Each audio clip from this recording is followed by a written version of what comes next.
right, welcome to the Kayak Bass Connection podcast. This is the official podcast of the Southern Illinois Kayak Tournament Trail. I am your host, Jared. Man, we got a big episode tonight. I've got a great group of folks joining me, and tonight we're going to honor our 2024 Southern Kayak Club Angler of the Year, Mr. Dalton Williams. And there he is in the flesh. Dalton, thanks for joining us.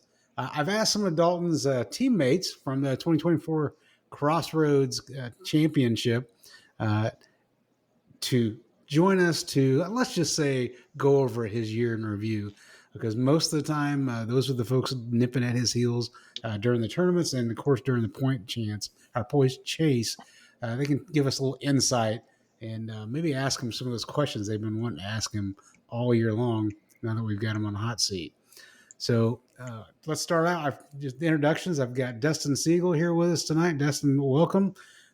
Susy Roloff, and then Darren Hemker, a very frequent guest to the show. I was looking at my guest list a while ago that I just keep it running total. He may be on the top of that list for the most appearances. Now, so Dalton, first of all, congratulations to the huge accomplishment for winning Angler of the Year this year. Thank you. Now, it was a big struggle getting it. Oh, I don't know. I was looking at your finishes for the entire year, and if you were struggling, the numbers didn't really show that. The numbers really showed somebody that was extremely consistent. So let me just run through these real quick, okay? So we started out the year at our first tournament in April at Newton Lake. You were second. Second tournament at Sankers, you were third. Cedar Lake, which you won last year, second. Little Grassy was our fourth tournament of the year, and you finished fourth. And then Banner Marsh for tournament number 5, you won that tournament. And then your let's see what your average finished. It's obviously in the top 5, right? So if you struggled this year, I would love to have a struggling year. Yeah, I only got one first out of that. Unlike Susie, she got 2. So yes, yeah, she did great as well. So you said you struggled, which was interesting. What kind of struggles did you face that maybe you obviously overcome those struggles, right? To have some great finishes. Since I got the new pedal drive last year, I had Dustin Kessler telling me that I'm fishing a lot faster than I normally do, since I have like the pedal drive now. So this year I kind of slowed down my tactics and all that and tried going back to what happened 2 years ago when I first joined. Okay. Yeah, because you just started kayak fishing. I saw in your notes that you started in 2021, and your first tournament season was just in 2022, right? Yeah. And if I recall correctly, I think I remember seeing you unloading your kayak. You did a lot of work with just a paddle in your hand for the first year or two, right? Yep. Just the first year. Then after the first year, then I'm like, this is something I want to do competitively and get like a better kayak. All right. Awesome. So after that year, what kayak did you upgrade to then? I had the Sen 10T. Then I upgraded to a Vive Shearwater 125, 12'6". Okay. I mean, it's an average kayak, unlike Dustin's Hobie, Darren's Native, and Susie's Hobie. But yeah, Darren called my kayak cheap when I was dropping him off. I guess the job done, right? Excuse me, who's got the Angler of the Year title this year? Yeah, it's just a platform. It's whatever. That man, Dustin, you're so right. Yeah, So you said you realized you were fishing too fast. Mm-hmm. So did you change the baits that you primarily relied upon, or did you just take your time? You just slow down? I just slowed down. I felt at the very end of last year, like I said, Dustin and Kessler told me that I was fishing way too fast. So this year I kind of made myself slow down, like stick with the same lures, but make multiple casts in the same spot, then move and all that. So any idea what was your record for the most cast, like, and then catch a fish? So if you have a piece of structure you're casting to or casting to, talking 2, 3, 10, 15? It depends on the lake, really. So if it's a shallow bite, I throw probably 2 or 3 casts in the same area, then I move. Mm. But if it's like cedar, I continuously cast in one area for like 10 to 15. Then I'll go to my next spot. Then I'll throw 10 to 15. Basically, that I caught fish there in the past, I go back to those spots and re-hit those that I know that I've caught fish there in the past. Has that turned out to be pretty productive? Obviously, you had a successful year, so. Yeah, well, I didn't win cedar this year since Susy went on her hot streak. Yeah, that was incredible. You know, we talked about that in a previous episode, and I still can't believe when you see those numbers. Susie's smiling just thinking about it. Yeah, I still can't believe it. It's definitely, I think, my favorite video I've seen this year, fishing videos. So, I get a little animated. yeah, that's great. That's awesome. And By Dalton, little, I mean a lot. And Dalton, that's one thing about you. I've never seen you get too excited or frustrated, even on the water. Well, you never really seen me on the water frustrated. You didn't see him trying to go through grass. Oh. Up on Fletcher's Pond. Oh. You didn't see him trying to smallmouth fish next to me whenever I was live scoping. That was frustration right there. You know, I used to I always was just joke. casting in the middle of nowhere. You know, when we're at tournaments, like Darren will call me usually a couple times a day and be like, "Are you catching any fish?" And I'll be like, "No." And he's like, "I got 95," and I'm like, "Ah, screw you." And you know, I never hear from Dalton unless he's doing bad, and I can tell you, he gets frustrated out there because when he's doing bad, I'll get like messages from him like, "Are you getting any fish at all?" But then if I don't hear from him all day, he's usually doing really good. And this whole year, I like never heard from him ever, and I'm like, God, Dalton must be killing it this year because I never messaged me once. But, Yeah, then you butt in Banner with me. yeah. Man, I feel left out now. Except for Crossroads, then I got to hear from everybody. Oh, yeah. Yeah. Darren always calls me right when I'm catching a fish, and then I always lose it, and I blame him. So it's worse. It's timing. Yeah, it's timing. Yeah, like Susy losing the 2 fish on my spot right at the boat. Oh. Is that during Crossroads tournament? Maybe. Maybe. Probably wouldn't have helped. Maybe. They were only 15s. I keep telling myself they were only 15s. Yeah. We're small. Yeah. Anyway. That's what we had to tell Corey too. But his rod was really bent over pretty bad. That was a big one. Pretty sure that was a big fish. 18 plus at least. Oh. Oh. So, And we're only losing the tournament by like a couple inches. I mean, it wasn't much, was it? yeah, and at that 3 point, he didn't have. It was like 3 some odd inches. Man. Yeah, it was. At that point, he didn't have a fish yet either, so we were just like, "Yeah, it was probably small. Don't worry about it." I saw the flash and it was easily an 18 plus. Easily. And he didn't do anything wrong. He kept tension on it and it just popped loose. Nothing he could have done different.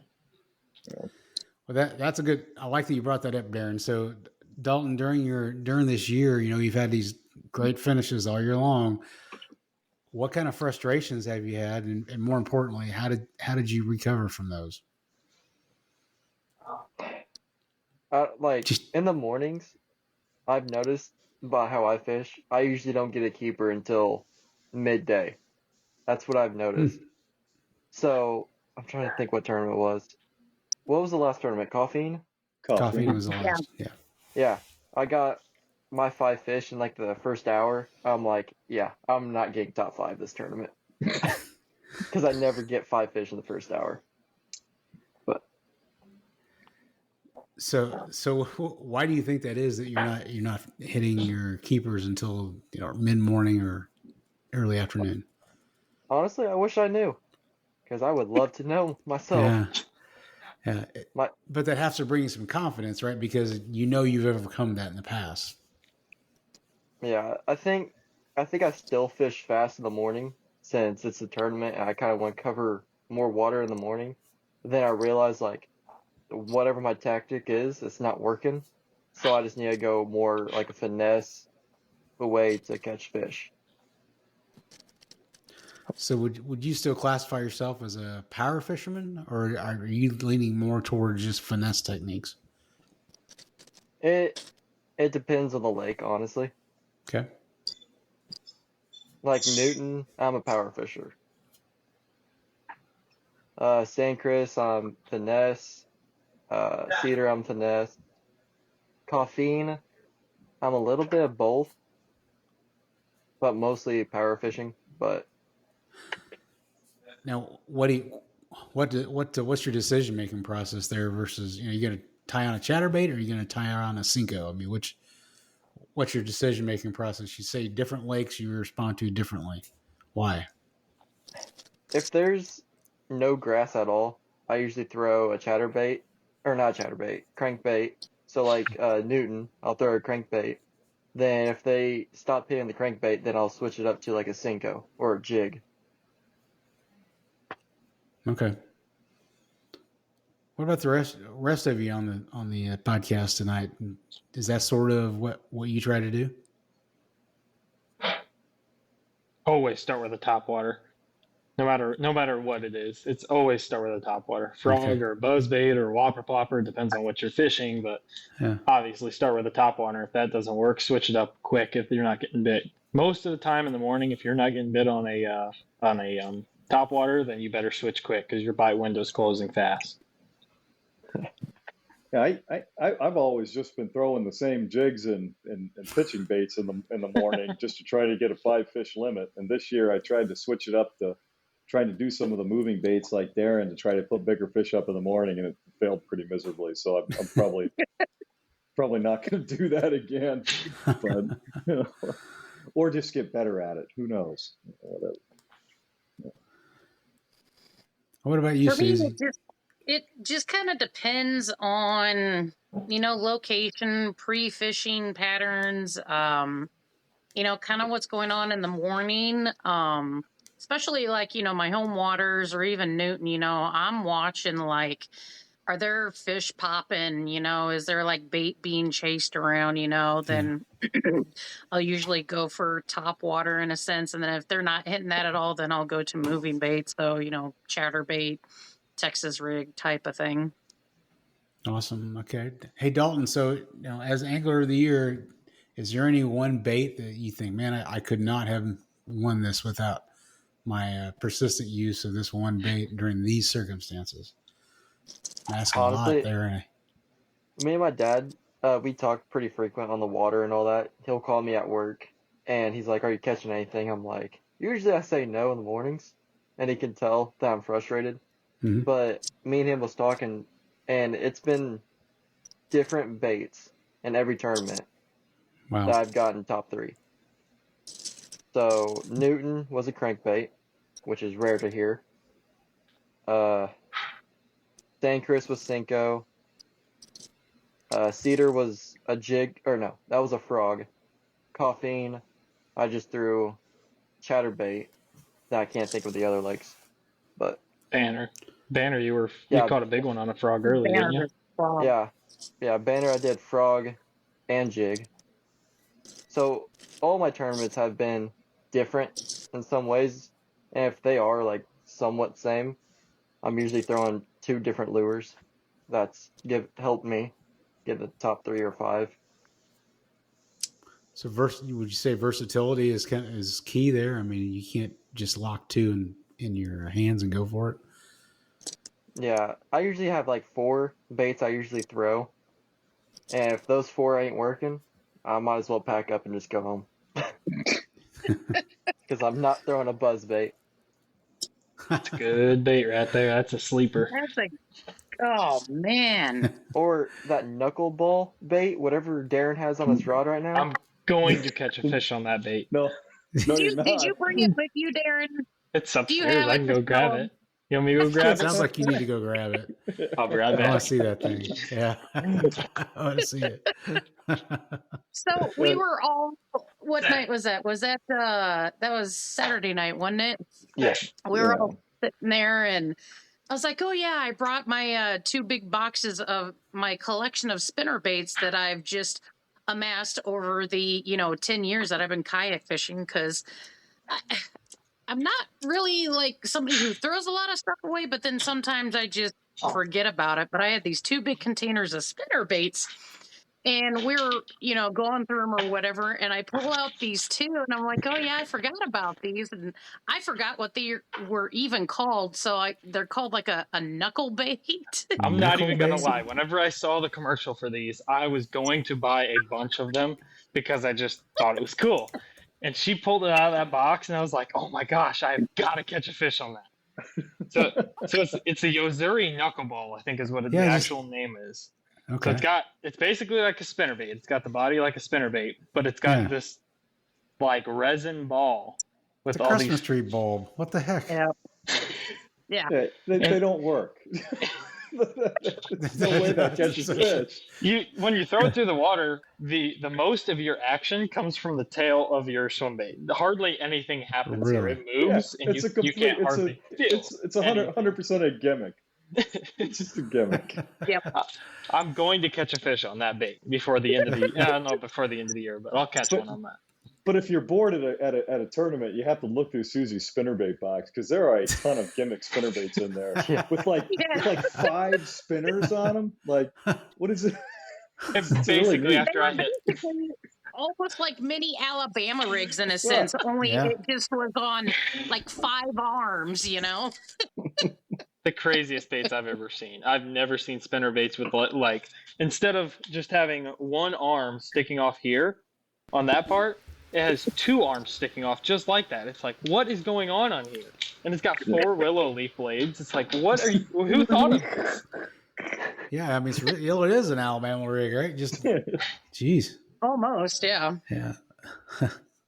Well, that's interesting. Somebody must like them, because I just looked on Tackle Warehouse. They're $9.99 a piece. Jesus. So, they still make them? Yeah. Knuckle bait? Yeah. Missouri knuckle bait. $9.99. Yeah. Yeah, I wouldn't buy those. I would not buy Carl's them. has got them for $9.99. Darren, I hope you win on that lure. I just want to see it. Just get top 3. That'd be plenty. Just like on people's faces when they hear it. Oh my god! You'd be a legend, right? I'm going to win. I'm going to win a tournament on that bait. That's my goal. I would like to see someone win a tournament on a spinnerbait in general, just for fun, because I don't believe anyone ever has. But those Michigan guys love man. It can happen. Those Michigan guys love them. Every time we talk to them, they're, hey, that spinnerbait, man. Hey, that's a good bait, man. Like, no. Hey there, guy. So let's talk about that. Let's talk about those Michigan guys a little bit. So kind of transition to talking about the tournament that you just finished, the big tournament that everybody looks to compete in by getting one of those top 5 slots. That is a Crossroads Kayak Championship. So this year, you had just finished that just this last weekend. So September 28th and 29th. So this year it was held at Fletcher's Pond, Michigan, right? I looked it up. It was 9,000 acres. Pretty good body of water. It's a lake. Yeah. It's funny how it's called a pond, right? You can't get any farther northeastern than Michigan and still be in Michigan. Yeah. So we had a few folks from our top 5 that couldn't make the trip or couldn't get up there, but you guys were the majority of the team up there. I think the only person we're missing from your team was Corey Forsyth, which he may join us here in a moment. You guys had an incredible showing. Had any of you even seen that lake before? Nope. No. It's the stupidest lake ever. What they told us is that it's literally 4 to 6 feet deep for 9,000 acres. The entire thing is grass and stumps. And the wildest lake ever. They told us that they flooded that lake. It didn't cut any of the trees down, waited for it to freeze, and then cut the trees down when it was iced, and then they sunk. And so it's just stumps everywhere.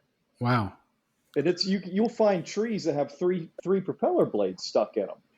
because and you'll be fishing and you'll hear a clunk and you look over and then somebody's getting their boat towed because they just bumped into Oh a my stump. gosh. It's pretty brutal place to fish. Yeah. The worst So probably grass not a lot of recreational ever. boating there, huh? No. 0.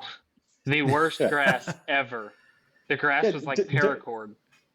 Yeah, at one Really? point we were trying to get upgrades on the first day, and we couldn't even get across the lake. The grass was so bad, so we just gave up and went back to our starting spot. Wow. I didn't have a problem at all. It's pretty well. How many Susie's fish did you got catch like a again? 300 How many big horsepower fish? motor on it. She's, I caught a rockfish, all right. How she's many got a big ones? blender on the back of her In kayak. whose spot? Yeah. In a spot. Yeah. So let's talk about that a little bit. So you guys, even though you've never seen the lake before, and it's probably something you just didn't anticipate at all. Hey, you walked around. Talk to us about the first day. The first day, you guys walked out of there in the lead. So Dalton and I got there early.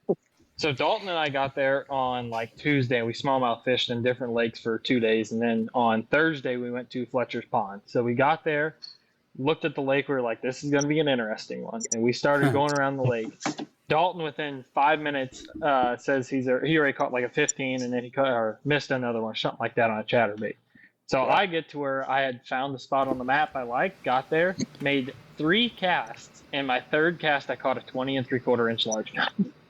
Wow. So I was like, okay, I got an idea here, and then me and him went down that same spot, and I caught 2 more 17s, 3 more 17s. I had like 90 1/4 inches on the first day practice. It's like, yep, that'll work.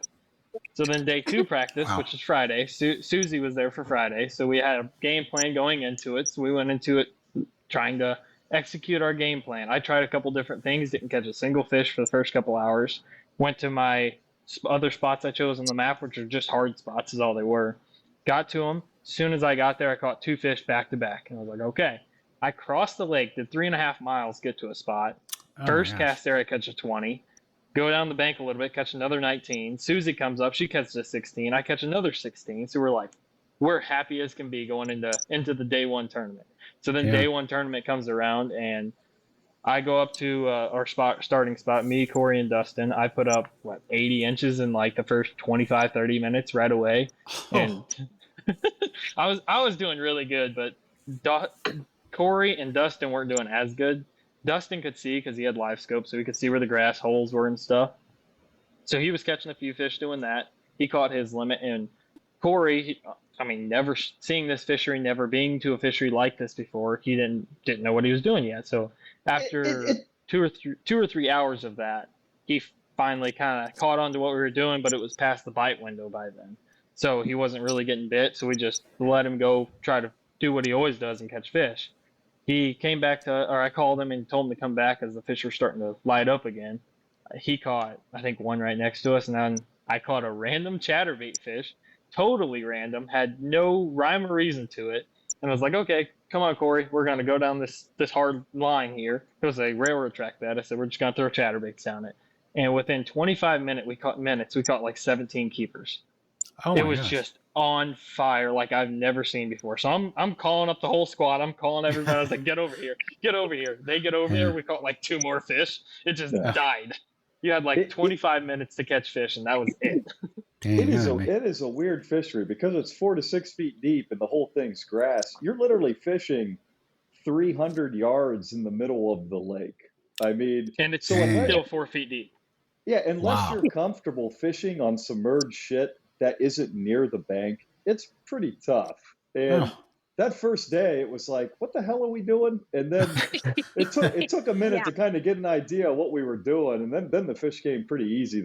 After that, and second day, they were pretty easy. But that first day was pretty rough right off the bat. And I know Corey didn't seem like he had a lot of experience fishing offshore, so he was struggling a little bit. But it was definitely a learning experience.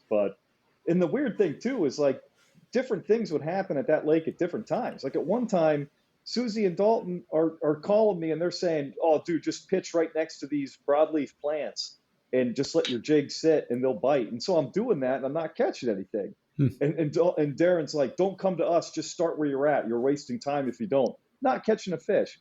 And then I moved over to where they do because I didn't catch one fish, made one cast, and I caught like 2 fish immediately. And I'm like, dude, this isn't happening on the other end of the lake. It's just happening here. So you really had to move to that bite, and it was pretty tough. And then you got bit off by pike a lot, which sucked ass. So that sucked. Oh. Yeah. I never did. Yeah, I lost a few lures to pike. That was disappointing. But yeah, it's a real kick in the nuts when they do that. Yeah, and I know you you fish with jackhammers, the expensive chatterbaits, Evos.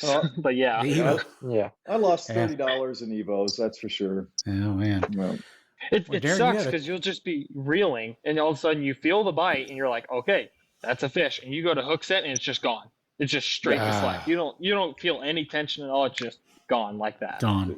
Dude, I'm telling you, I had a big 35-incher all the way to the boat, and I was pumped. I was going to send the picture to everybody, and right when I grabbed my net, it just snapped right off, and I'm like, you got to shit me, man.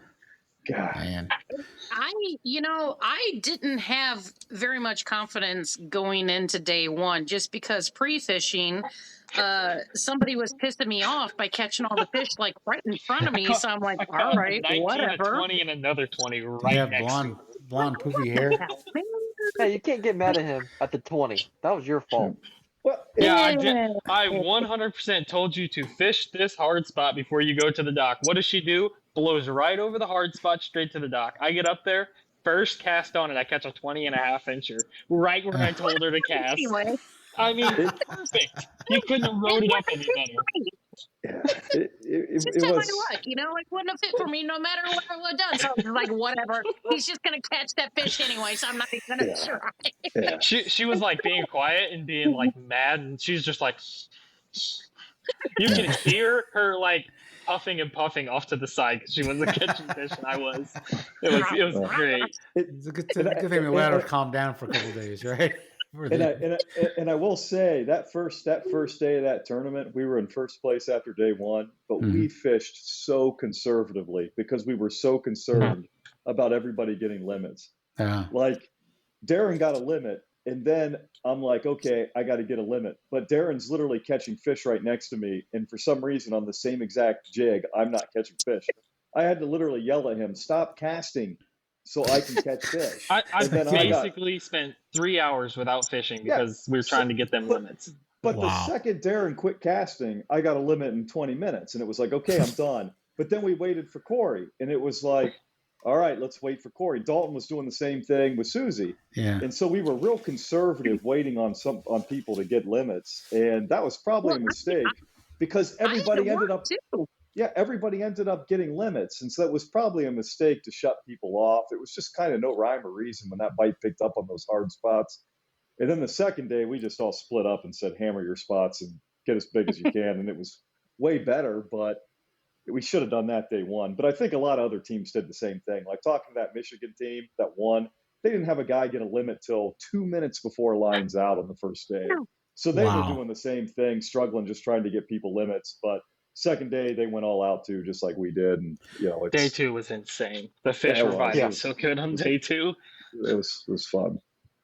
Yeah. I'll tell you what, I think I caught more smallmouth than anybody else on that lake. Huh. Yeah. And you're welcome. Smallmouth. Yeah. Yeah. All off Dalton's spot. Yeah.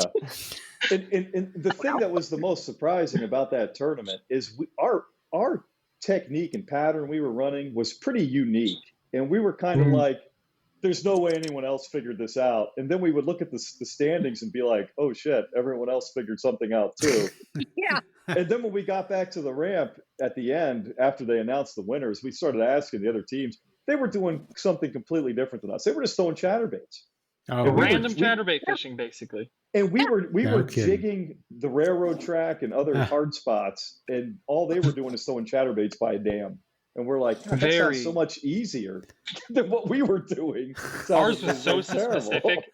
If you casted 3 feet off the railroad tracks, you wouldn't catch a thing. But you cast on the railroad tracks, they were just hammering it. And I called Dustin on day two, like 45 minutes into the tournament, if that. I had my limit in 15 minutes on day two. I crushed those fish right away.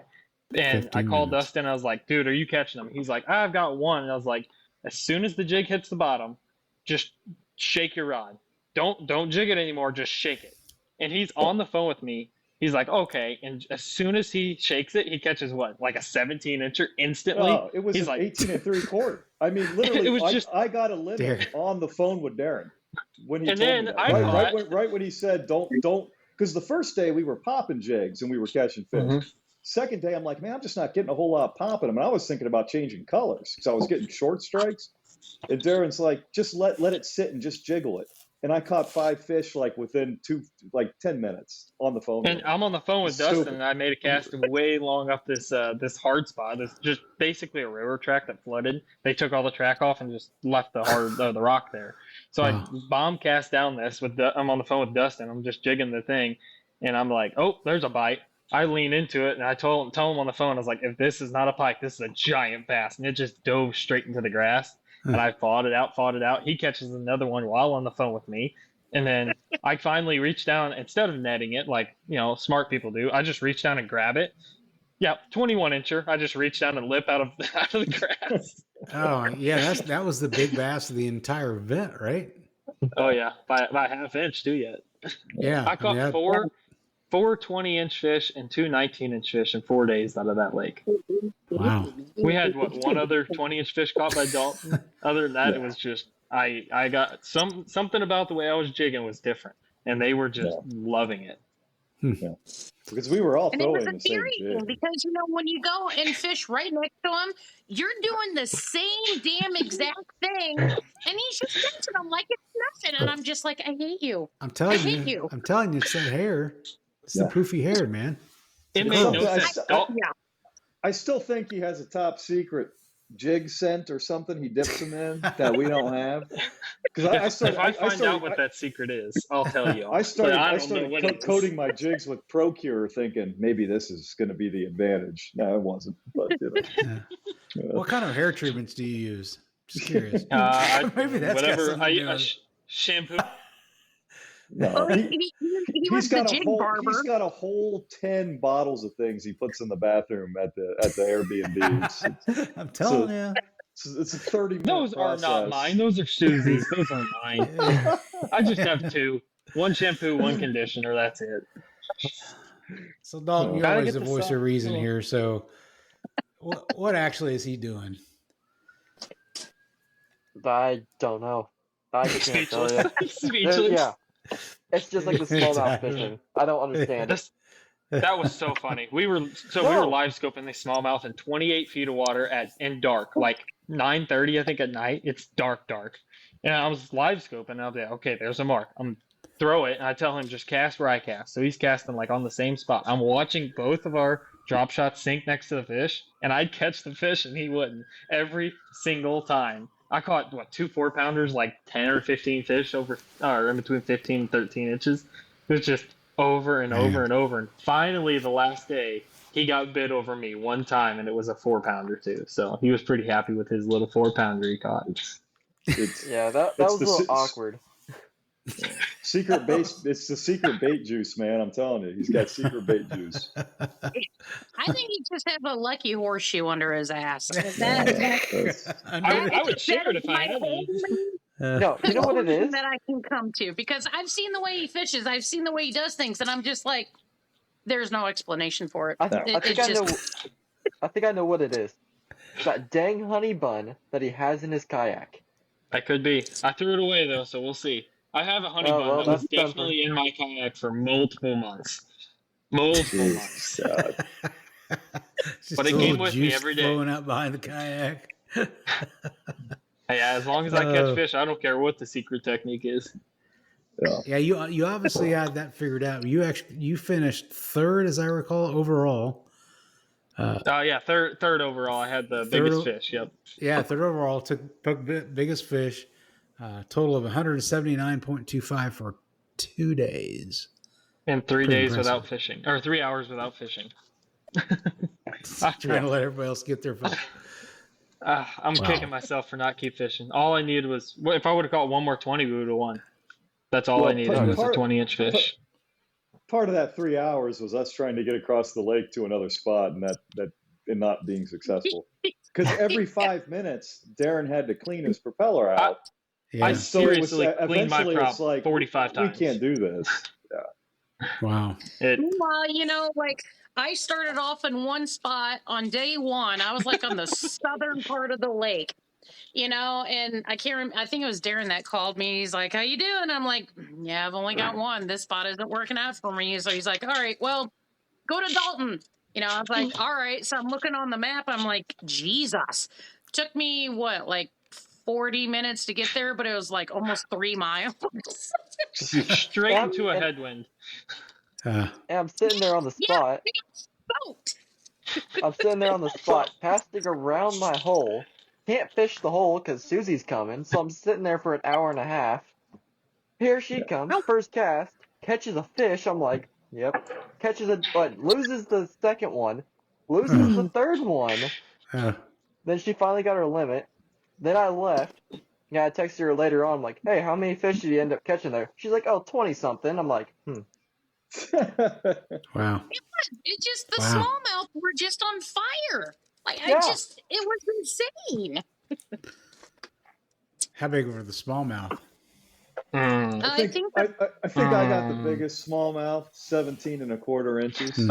So, pretty good. Yeah, like my biggest was only like 16 ish. That was it. But I had like lots of 14s and 15s. Those smallmouth were doing something wild. They would like school up, right? So you'd be reeling in your one smallmouth, and there'd be 4 other ones right with it, trying to take the jig out of its mouth. So the 19-incher I caught on day one, there was 2 fish with it, the largemouth. Had 2 largemouth with it that were bigger than it, trying to eat the jig out of the corner of its mouth. Like the smallmouth, that. It was really annoying because you'd catch one and you'd be reeling it in and you'd see all the other ones following it. And so you'd get that fish in and you need to measure it so you could get that lure back in the water because the school was there. But the damn fish at that lake would not shut their mouths. I don't know how. Wow. They really made it known that you couldn't have your hand underneath their gill plate. And I was thinking, well, that's not a big deal. I never put my hand under the gill plate.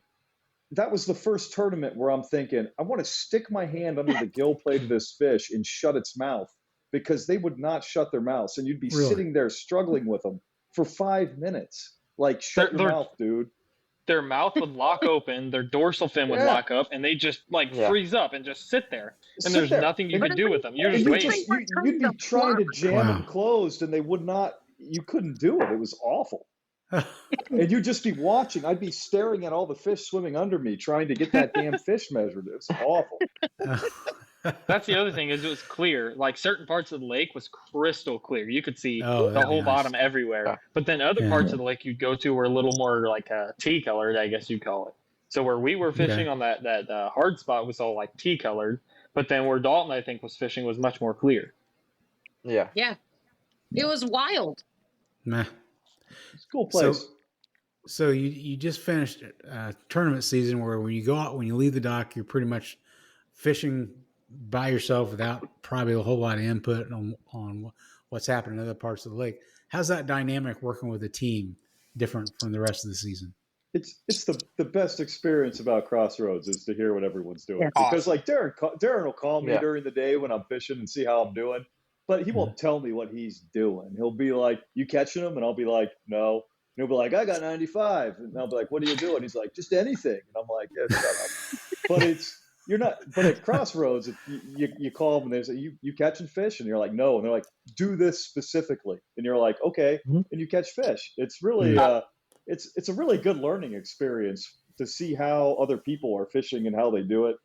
To me, that's why I like going to Crossroads and why I ultimately went, because it's a fun learning experience where you get to actually see what other people are doing the whole time. And of all the Crossroads we fished, I felt like this one we were way, way more tightly knit than any Crossroads I've ever been to. I mean, it was all day long. I was calling people. People were calling me. We were just trying to make sure everybody was on the fish as long as they possibly could. Yep. And like at one point, Dalton and Susy, they were still catching fish off that. We called it the twins. It was just 2 hard spots. They were still catching fish there, but the fish weren't helping. They're all 14, 15, 16 inches. And we needed 17s and 18s to win. So we were basically like, come down here and hope for a big one. Because where we weren't catching as many big fish, but the ones we were catching, whenever they would be big, they'd be 17 to 20 inches. Tournament winners. Yeah. That worked out for me on day 2 because, I got my limit fairly quickly. And then I ran over to you guys. It took me, 40 minutes to go 2.5 miles again.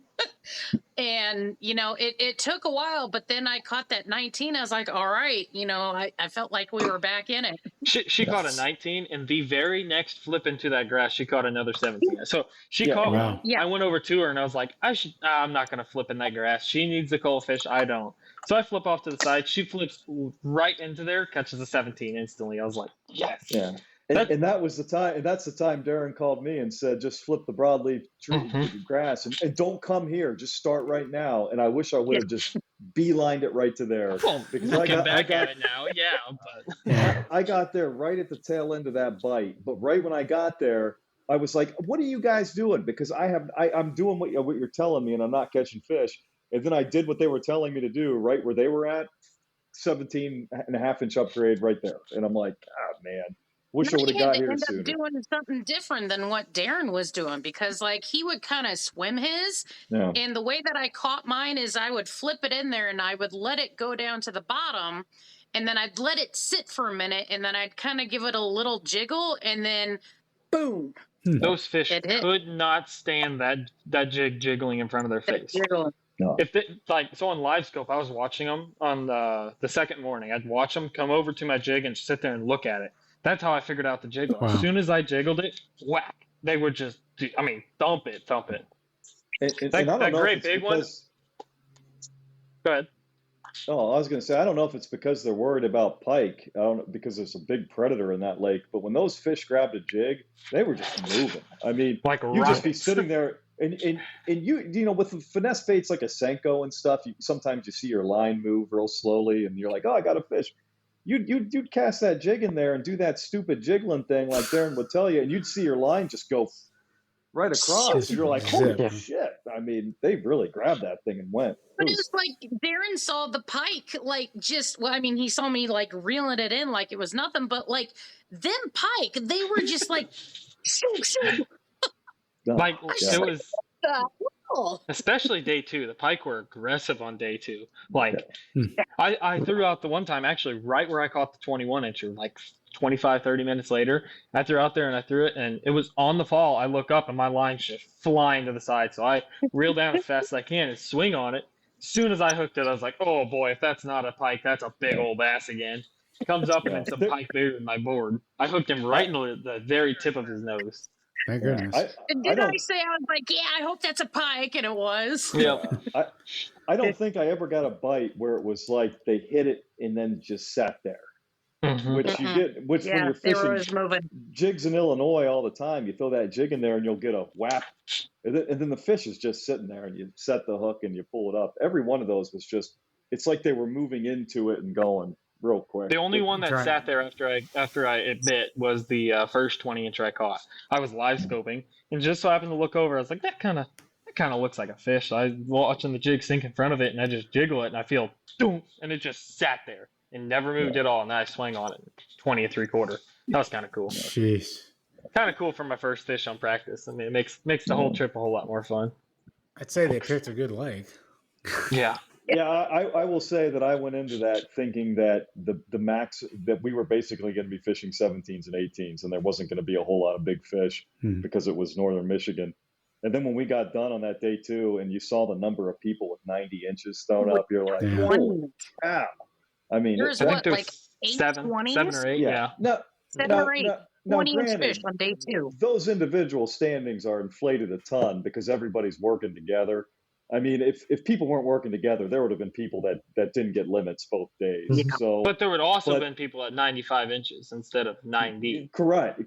I mean, if Darren never cut off day 1, he could have been at 95. But I will say that there are a lot more bigger largemouth in there than I thought there would be. I mean, it was like fishing Illinois. I mean, they were monster largemouth. I mean, it was fun. Darren, you gotta tell the story about the long casting. Oh boy! Oh boy! What? So next year we are going to be introducing a new event. I don't know if we're going to do this at the first tournament. Let me precursor this. Okay, when you're with Dalton and Darren, these two young guys in their early 20s that have super high testosterone, every single goddamn thing is a competition. We get back to the the Airbnb, and they're like, let's see who can pitch the best, and they set up a cornhole board that's sitting on the side of a garage, and then they get bored with that because they don't want to beat up their lures. They're like, let's see who can cast the longest. Every single thing's a competition, and I'm like, I'm not doing this shit. So he says, I'm not doing this. I'm not doing it. And so Dalton and I didn't ask him anymore. We go to cast at this log that's roughly 30 yards away. So a pretty far cast. That's a pretty long cast. 90 feet is pretty far. So we both had, I think, 1/2-ounce jigs on, and this log is just, or stump is just sticking up, and it's maybe this big. It's a pretty small stump. About, I don't know, that tall. So our goal was to get as close to that stump as we could. So I go to cast, and I land about 3 feet away from it. Really good cast. Dalton comes up and casts. He's about 6 or 8 feet away. Pretty nice cast, though. So Dustin's like, all right, I'll try it. So we're like, okay, here we go. So Dustin comes up. And I'm about 20 feet away, and I told Dustin, I was like, man, you're going to blow your reel up, because he's playing with his brakes and making sure everything's tuned perfectly. And I'm like, you're going to blow it up. You're going to blow up the reel. He didn't tie a different jig on either. He was just using the jig that we were using for the tournament. I was like, you're going to blow it up. So he says, all right. He's playing with him. He said, all right, here we go. And he goes to cast, and I was like, should I video this in case he blows it up? And I was like, I thought nothing will happen here. He goes to cast, and I'm watching it cast, and he goes, and you watch it, right? And I'm watching his bait, and I'm like, damn, that's a really nice cast. And then I look over at him, and his braid is piled up at his feet because it broke about 15 yards out. And that jig was so far. I mean, I won. I launched that jig farther than anybody. I mean, I won. So Dalton and I, we couldn't breathe. I mean, we were laughing so hard we started crying and fell on the ground. It was so funny that he went to gas and gone. I mean, straight into space. Gone. It was like 30-mile-per-hour wind when we left that lake, and my whole baitcaster was just filled with knots. And I didn't even think maybe I should just pitch this out and clear all these knots out. So literally, right when I let go, it just got caught up and snapped. Oh, I hate that. And the worst part was at my truck, and like, I hear the. And whatnot, and then I hear Darren and Dalton kind of laugh. And next thing I know, I turn over. Darren's just on the ground. He's on the ground. I'm sorry. I couldn't breathe. I was literally crying, laughing so hard. The worst part was I literally just tied that jig tied a new leader on, new jig on. Was all ready for the next day. I wasn't going to do this stupid juvenile shit. You thought you were above it all, didn't you? Wrong. Yeah. No. So don't do. I'm never doing that again. No more long cast competition. Stupid. Well, we're doing that at the first tournament of the year. We're going to have our first or last, I've decided. We're going to do competitions. We're going to do like accuracy flipping, and then we're going to do a long cast. See who can cast the longest. I think that'll be a whole lot of fun. Dustin, but one of the caveats to it is your line has to be attached to your reel and the bait. It cannot be detached. This is not a Bluetooth line tournament here. That's not how this works. to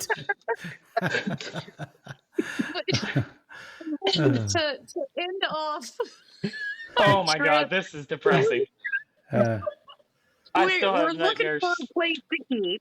Yeah. And the first place that I looked up, and like it wasn't going to be closing until 7. We get there at 6:30, 6:40, and it's dark. And there's a sign on the door that says, "Sorry, we'll be closed at 1 or something like that." So I'm like, "All right, fine." So then we see a sign for this other place. I don't even remember what it was called. So we go over there, and at first we're like, where the hell is this place? Because there's just this big building with all the lights up, and then we're like, oh, no, it's over here. It's part of a golf course or whatever, So we all go in there, we get seated or whatever, and, didn't think a whole lot of it. We all order our different things or whatnot. They bring Dustin's out, which didn't look too bad. Nice Dalton's was actually... Yeah, it looked legit. Dalton's wasn't too bad because he had a Reuben. Yeah. And before I even got my food, so All right, someone else has to tell the story. He's not going to be able to. She goes to set down so she basically- sets Dustin's down, then sets Dalton's down, and we're both like, okay, that's not bad. Like mentally, we can tell everyone else are like, okay, that's not too bad. Then she sets mine down, and I got an 8-ounce sirloin with fries, and the sirloin was pathetic to say the least. Something consistent with what you would see. Something consistent with what you would see at, like, I don't know, a microwave TV dinner. Oh, Maybe a little worse. It was worse. It was, Yeah, it was way bad. worse. It was Not bad. that big. And we're just like, what? We're holding it together too. Every one of us was like, okay, we'll live with it, because every one of us was thinking the same thing. Like, what is that? And then Susie gets her food, and I go to grab the knife to cut my steak. I ate a fry or two, and the fries were really good. Props to them. The fries were awesome. Props to them. That's an optimist. For I go to grab the knife that was good fries. Yeah. I go to grab my knife that was conveniently the steak was overlapped over my knife. So I'm like, okay, all you can see is the handle. You can't see the blade. I go to grab the knife and pull out about a 4-inch fillet knife to cut my steak. That looked like it had been sharpened down to just the Oh, really? There was nothing left on that knife. So me, Bad. Susie, and Dalton literally can't hold it anymore. We are crying, tears rolling down our face, crying, laughing so hard. And we look over at Dustin, and Dustin's just chopped away. Oh, adventures of the road, man. He's just chopping away, and you can hear every once in a while he'd like start to laugh, and he'd stop himself, and we're crying. And I go to cut the steak, so I cut the steak into little quadrants, right? I'm like, okay, this can't be that bad. I go to chew it, and the second it touched my tongue, I don't know what face I was making, but whatever it was accurate to how that tasted. It was like imagine a piece of chewy charcoal, and that's exactly what I was chewing on. And I make a face at Dalton and Susie. Dalton gets up and walks away. Susie can't hold it anymore. Susie's crying, laughing. Dalton's laughing at that point. And the best part is Darren sends the picture in our group chat so Corey can see it. And this was Corey's response. What kind of idiot orders fries with a steak? it's like he didn't even notice the steak looked like shit. And we're like, what's he talking about? Fries and steak sounds great. What is the problem? He's like, no. Maybe like gravy or something, but not French fries. We're like, mashed potatoes and gravy and corn. It's like, French fries are a staple. Yeah, come on, man. I don't know if you can overlap a video into the podcast, but I can send you the video if you want to try to overlap it in. Absolutely, I can. We can do that. It's only a video. 3 seconds is all it is, but it's great. Yeah, we can do that. Yeah. So my suggestion is, if you go up to Hillman, Michigan, bring your own food. I mean, it's not a great bunch of restaurants. But the thing is, we did bring our own food. Yeah, we just didn't eat our own food. But you get tired. You get tired of eating your own food after a while, and you want a good meal. I'm tired of my breakfast. You see a $21 steak, and you expect Texas Roadhouse, and then it wasn't. That's the worst part. Is it was $21 too. I'm sure those things. Dang. Susie's ribs weren't much better, but they were at least edible. No, they were tough and just those no. You don't know tough. You don't know tough. It was I know, but just the diameter of the ribs. It was like a circle. It almost looked like a tenderloin when they brought it out. It looked like a I don't even know burrito. where the bones were. It it was pretty bad. It wasn't good. Oh my god. It's pretty bad. Yeah, it we could wasn't almost do a good. whole episode on tips on eating on the run, eating on the road, and I mean, fishing. we didn't expect to have to eat out because Darren and Dalton were going to catch us all these walleye. Oh, I'm not a walleye fisherman. Yeah, they same. never caught us one walleye, so what can you I can expect? catch 20-inch largemouth, but I'll be damned to catch a walleye. Yeah. Now, I heard a rumor that next year there may be some multi-species tournaments coming up for the to get involved with SIK, right? You guys are done. If you I were haven't going heard to that do, rumor. if you were going to do that, what would you pick? What multiple species would you go after other than the largemouth bass? You got to throw crappie in there just because it's really good crappie fishing around here. No, Yes. Flathead. I know why Don't you throw said crappie flathead. because you have Those are awful. Flathead. Oh, Flathead No. fishing. the only We reason don't why have a you want board. crappie because you have live scope. No, that means it's just a tool. I'm You wouldn't go saying dig right a into hole your without a side. shovel, would you? if we're gonna do multi-species, it's got to be like channel cat or something. Fuck, excuse me. Put bluegill in there. Bluegill would be fun. I mean, crappie's no fun because there is a complete. If you talk about live scope being an advantage, that it won't It's even bad. be a competition. There's the 3 or 4 people with live scope. Yeah, you're gonna but like reckon. channel cat or something that'd be pretty challenging actually. I've caught some but- big channel cat with live scope. Yeah, but that's more of luck. You think those are It's bass. bycatch, It's not like you think those are channel cat. I mean, catfish to me would be the most fun to do if you did a multi-species thing. Or I don't know. We don't really. Striper would be sweet if we did cedar in the fall and did striper. Yeah. Holy cow, Yeah, that would be a neat. blast. What 'Cause about right now bowfin? we'd have to go to a really good bowfin place to get high enough density. We'd have to do it in Missouri or something, like at Duck Creek or something. Or Emaquan. I mean, they still got bowfin in there. Yeah, but bowfin, if they're not dense, they're pretty hard to catch. But you'll get them at Duck Creek all the time. I mean, they're super dense at Duck Creek. I got a spot or big two. too. State record bowfins from Duck Creek, just right across the river. But nice. So, but I haven't heard that. Yeah. Looking forward to next year and I don't know that's going to happen or not. Somebody just mentioned it.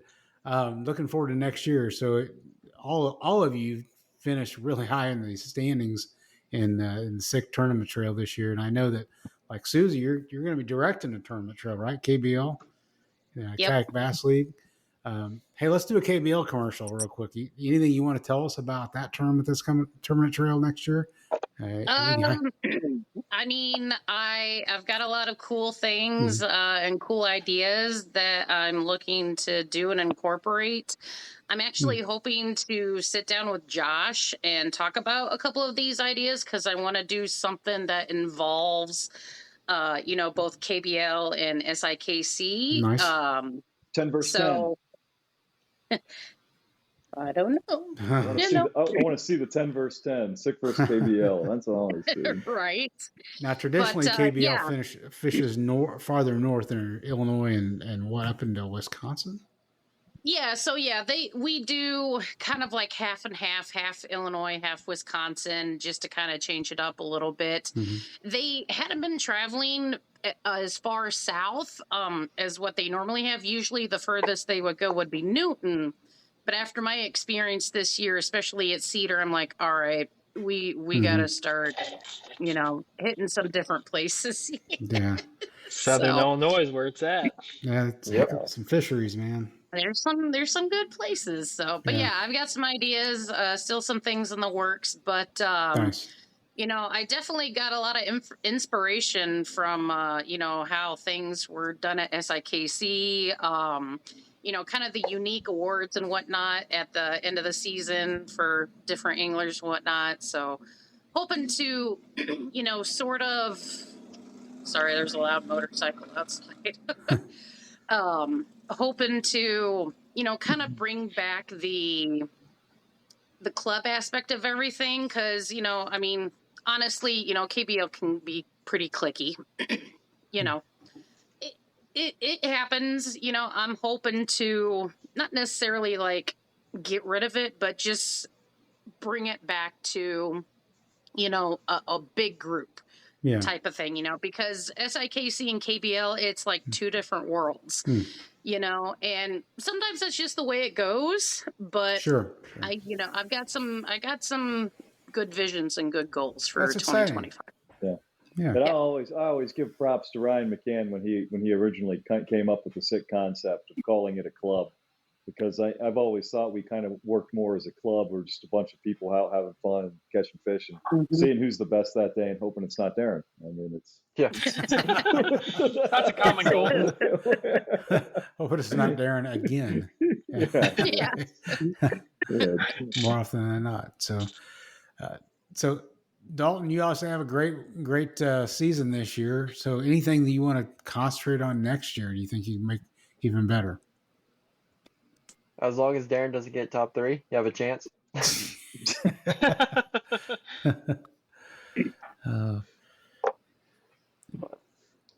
So nothing you can think of that has already hit your mind. You're like, next year I'm going to do this. No, I'm just gonna stick to my same tactics and all that. I'd say it works pretty good. Yeah. Yeah. I mean, it's not. It takes every 2 years I'm gonna get first. That's what I'm kind of seeing right now. So I won't win first till about next 2 years. The best second place angler I've ever met in my life. The best by far. So good. So good at second. Oh yeah. Yeah, talk about a roast. That hurts. I got some green trophies to back my my heart, I guess. I got 2. He doesn't have so many. Well, I got 2. and sometimes you get a wild card that comes in, like me, you know?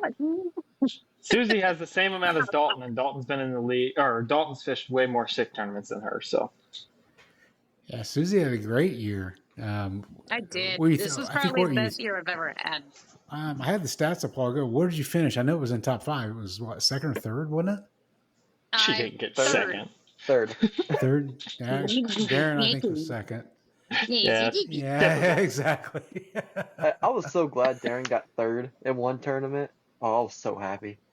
I was not happy about that.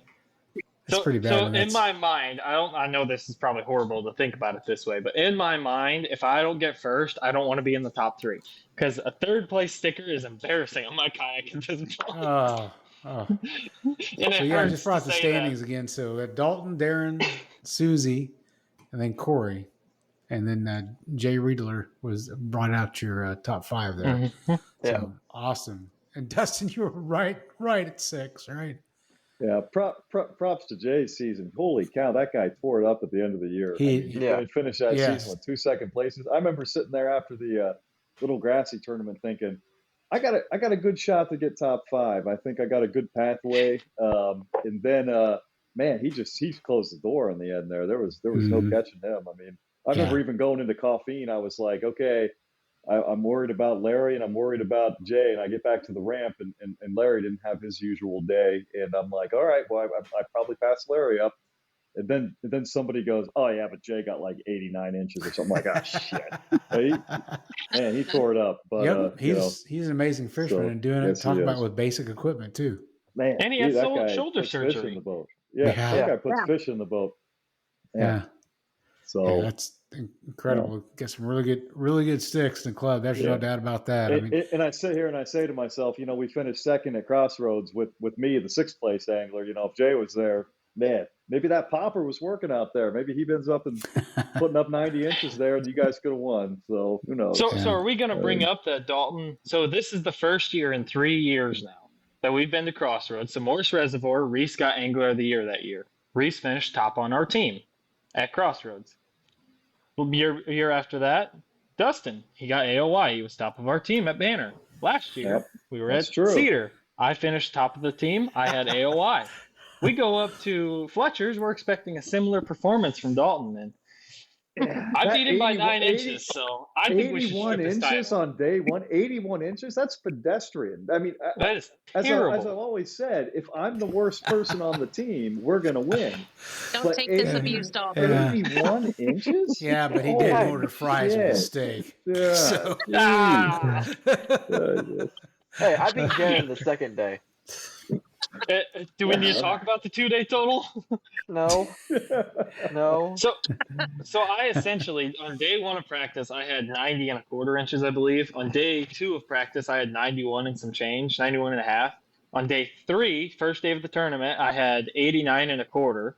And then day 4 of me fishing there, on the last day, I had 90 inches flat. So I basically had 4 90-inch days in a row. I had just an incredible 4 days of fishing.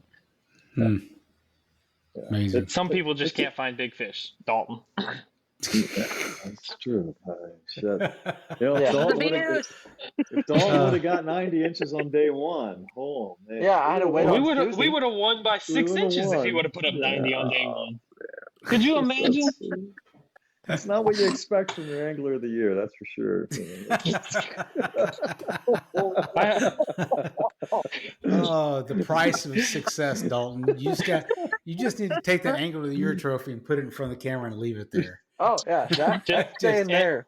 Yeah. Anytime you look at that Angler of the Year trophy, just think it was at Dustin's house and it was at my house already. Hey, It'll be back. And we let our teams. We let our teams. Yeah. I blame Darren. He should have got more fish. Yeah, you would blame me these because guys? I did better than you. So yeah, I would blame me. Like I was saying earlier, though, to be perfectly honest, we're giving Dalton a hard time, but I blame that it's funny when you're with 5 really good anglers, how conservatively we played it that first day was completely unnecessary. Completely unnecessary. And if we would have just let Dalton rip on day one and let Darren rip on day one, I think we would have had a better chance. But like I said, I'm pretty sure the other teams were doing the same thing. I think everyone else was pretty conservative day one too. So I don't know if it would have made a difference or not if everyone was doing that same thing. But I think that we definitely handcuffed ourselves by thinking we didn't, for how good of friends we are dicking around all the time, we really didn't kind of have a lot of faith that we were all going to get limits for some reason. Yeah. I don't know why. Corey, like Darren and I are like, oh man, Corey's not going to get a limit. We're going to have to cross the lake and get some bigger fish to try to make up for it. But boom, he's got a limit, no problem. He ended up getting second place on our team the first day. And so Darren and I are sitting there not fishing for 3 hours waiting on Corey, and there was no reason to. He got a limit. It was second place on the team. Mm-hmm. So that's I think something that you learn going forward, and we tell the next crossroad teams that there's different people on there, man. Have faith in your team out there, because we definitely were a little bit not where we should have been on that first day with our faith. So we're not really used to a fishery like that. So that fishery restacked everywhere you went. Everything restacked all day long. You go to Cedar, you fish out a spot, you're not going to catch another fish in that spot all day long. Mm-hmm. I mean, it's so our tournament last year on Cedar at Crossroads, I got away from my spots as soon as I had my limit because I didn't want to wear my spots out because I knew my fish weren't reloading like that. So then day 2, I went in there and had another amazing day. But at Fletcher's, we had that mindset going into it. And then on day 2, whenever we realized, we didn't have to do that, we basically shot ourselves in the foot day 1. But should have, could have. You still led at the end of the day 1, right? Yeah. Yeah. So, and like I said, you talk to those guys from the other teams, it seemed to be pretty similar to what they were mindsetting too. It's like, we don't know what's going to happen. We have to be pretty conservative. So I think we weren't the only ones that fell in that trap. But it definitely, looking back, it's one of those things like, God, I wish we would have just swung away on day 1. But 3 inches. shout out to the winning team, and they're listed as Lapeer. Do you guys know who that is or where they're from? Lapeer County. Lapeer County. Okay. It sounds like they were kind of a new league, and they were a pretty small league, and it sounds like a lot of their guys were some pretty good sticks that agreed to fish for them, and they were really good. I mean, that's those guys lit it up. Like I said, they were doing something completely different than we were, and somehow, I don't know how we didn't do it, but I wasn't there pre-fishing, so it's not my fault. But apparently, it is your fault because you didn't pre-fish. Yeah, raise your hand if you were pre-fishing. But it is your fault. Apparently, none of us ever went to the dam, and all the maps Susie say did. Susie did. All the maps say that lake is 4 to 6 feet deep, the entire thing. And then we get back and we're talking to the Lapeer guys, and they're like, it says 4 to 6 feet deep, but it's really, well, let me say, well, it says it's 4 to 6 feet deep, but it's really 10 feet deep by the dam, And you're like, oh shit, that might have been different. They're like, we were basically just in the middle of the lake, bomb casting a chatterbait as far as we could and just cranking. That was it. Yep. It's like, are you kidding me? I'm like, no one is the guy that catches fish on chatterbait, and I freaking catch hardly anything. Too. And I don't know if you've ever tried to fish 400 yards in the middle of a lake at a railroad bed, but you catch that, you cast on that little tiny 6-foot swath and you catch a fish, and the wind's blowing 20 miles per hour. So you measure your fish, and then you got to try to find the railroad bed again because you've blown 30 feet off of it. And it was so technical and terrible. And then you find out, oh man, these guys are just bomb casting chatterbaits into nowhere. And it's like, I wish we were doing that. I wonder what would happen, because we're chatterbait fishermen. We all know that. Well, Well, not me, but anyways. Hindsight's 2020, right? Yeah, but like you say, you learn something different every year, and I feel like I would love to fish that lake again in the tournament. I think it would be fun. It's super fun. But those guys were all surprised that we were fishing jigs on the railroad track in places. No one else was doing that. That's Every single team. Yeah, so we completely found our own pattern that was completely different than anybody else was fishing. Who is So this it was, we you're talking about? Oh, sorry. Yeah. When I got to the lake day one, I had not fished it. I had just got in at 7:45 p.m. the night before, driving into 40 mile per hour headwinds from the hurricane. And I walk in the door, and Darren goes, "You're going to be my bitch tomorrow, and I'm just going to follow. I'm going to take you around the lake." Exactly what I I'm told like, him. I'm like, sure. I'm like, And then we whatever. get to the spot, and I told him, I said, okay, make long casts. It's in super clear water. You're not going to catch anything right next to the boat. And he goes, And oh, I there's a said, fish "Screw right you, here. Darren." And he flips 10 feet away and catches a 16-inch smallmouth. I was like, what just happened? Oh, it was sitting right there. Why would I not catch that? No. That's awesome. All right, so we're running a little over an hour, so I want to be respectful of your time, and I know that while we give Dalton a lot of rubbing here, we're all real proud of your accomplishment this year. You should be extremely proud. I know you worked your tail end off for it, Thank you. Especially still from Darren, because he was constantly nipping at your tails. I think Susy too was really close at a couple of points during the year. Better chairs, Susie's it'll be biggest mine threat. next year.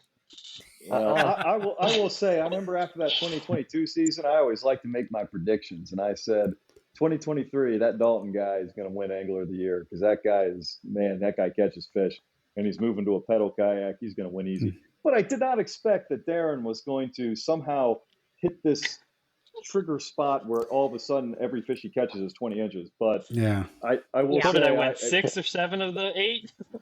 Yeah, I will say that I'm actually surprised it took one more year. I mean, Dalton's been hammering fish for 2-3 years now. That it was going to happen eventually. So glad it happened earlier than later. Yeah. Outstanding. All right. Well, hey, I want to thank all of you for coming on tonight and helping me do a bit of a roast here of our Angler of the Year. And don't you look forward to being in the same spot next year, Dalton? Oh yeah, I am. I'm ready to be here. Exact same spot with that trophy still there. Outstanding. I don't know, man. That's what you guys Look at say. it. We got That's what you guys I think we got some challenges already then. Yeah. I got to try to figure out how to get over 85 inches, but it's coming. Susie's a traitor. She's going to KBL. She won't win it. Yeah.